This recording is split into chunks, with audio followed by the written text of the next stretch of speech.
सज्जाद झंझट, इसके बाद हुमार बाराबंक कवि और राही बस्तवी, और फिर उसके बाद शरीफ भारती, उसके बाद प्रोग्राम का इख्तिताम हो जाएगा इंशाअल्लाह। अस्सलाम।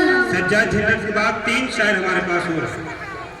बहुत बहुत शुक्रिया हमारे प्रिंसिपल साहब की दावत पर हाजिर हुए डाइस पर मौजूद तमाम शुअराए किराम और सदर मोहतरम मुफ्ती लुकमान साहब और मेरे दोस्त हाशिम फिरोजाबादी, मेरे बड़े भाई वसीम बरेलवी व खुमार बाराबंक कवि की मौजूदगी में मैं अपने बारे में बतौर तारुफ 4 मिसरे आपकी समातों के हवाले करता हूँ। मैं झंझट हूँ कि मैं झंझट हूँ, विरासत में मिली है शायरी मुझको, मेरे अब्बा के दादा जान के दादा भी शायर थे।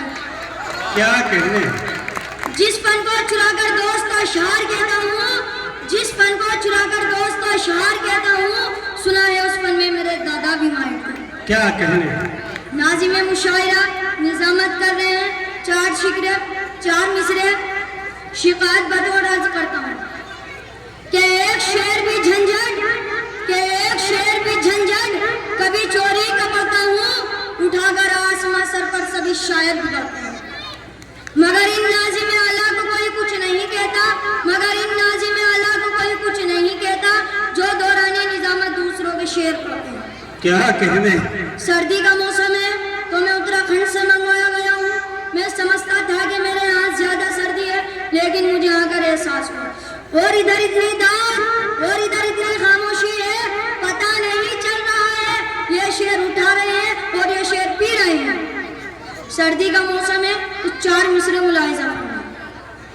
ठिठरते हुए जब मियां घर में आए, ठिठरते हुए जब मियां घर में आए, वो बोले कि बेगम है बहुत सर्दी, वो बोले कि बेगम है बहुत सर्दी।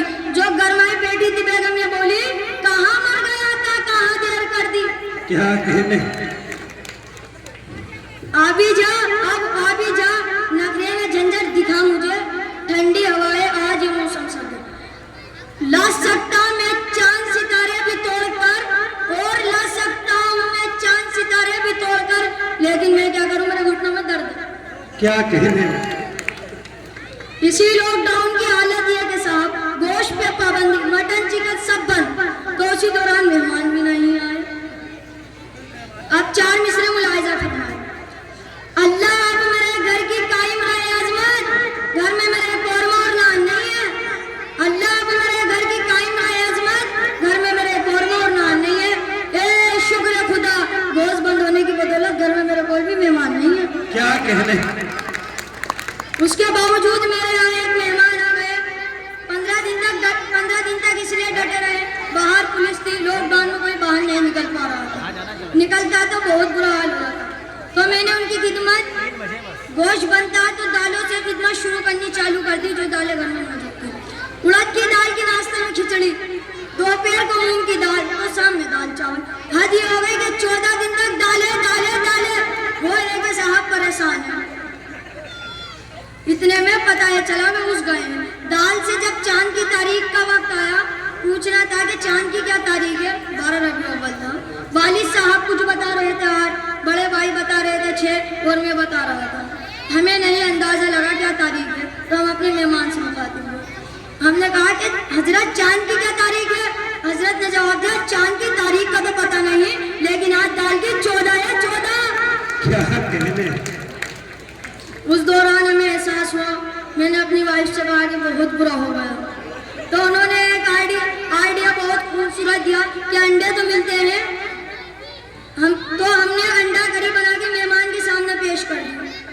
तो मेहमान ने उसे देखकर बड़ा अजीब सा मुंह बनाया, पता नहीं अंडा पसंद है या नहीं।